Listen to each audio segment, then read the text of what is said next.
Mr. Arum, tell me about the promotion for this fight. Has this been on par with some of the big promotions you've done in recent years? Well, no, it's not a big pay-per-view fight. It's a tremendous fight with two very skilled fighters. It's different from a pay-per-view fight as far as the intensity of the promotion and the whole atmosphere, but it is a very, very big HBO fight.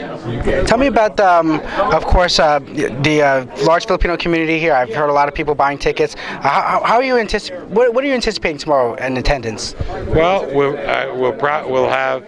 have I think 4,500 seats, and we'll sell over 4,000. Tell me, is this a sign that Nonito is becoming one of the biggest rising stars in the sport now? Well, Nonito is becoming one of the biggest fighters in the sport, and we hope that this will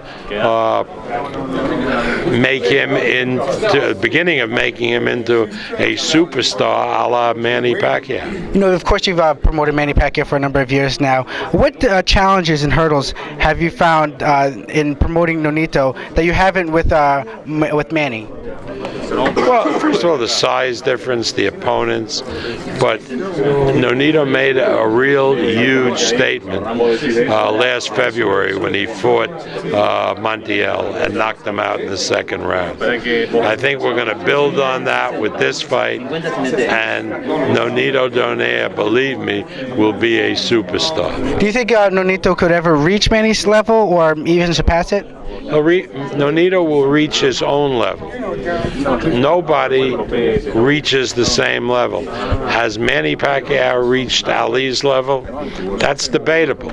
He's reached the highest Manny Pacquiao level than he could, and there's still more to grow. Same thing with Donaire, same thing with every fighter.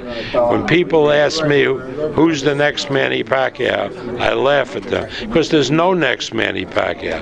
If they ask me, will there be a great fighter who is popular like Manny Pacquiao, the answer is yes. But it won't be the next Manny Pacquiao, just like there was never a next Ali, or never was a next Sugar Ray Leonard. You know, of course, you've promoted a lot of great fighters, especially in the lighter weights with the Mexicans. How does Nonito stack up against the great fighters that you've had in the bantamweight, junior featherweight divisions, those divisions? You know, it's really, really hard to take a fighter today and put him up with the fighters of years ago, Zarate, Zamora, those great Mexican bantamweights. I don't know. You got to remember, the fighters today have the benefit of scientific research as far as preparing themselves, as far as conditioning, which the fighters then didn't have. I mean,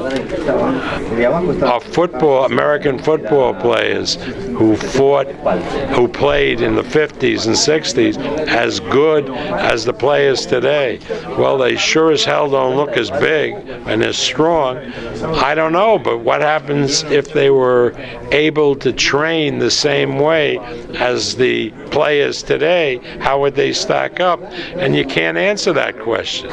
I mean, it's just not it's an unfair question as to whether a fighter of yesteryear can match up with a fighter of today, because they're trained differently. It's just a completely different type of atmosphere.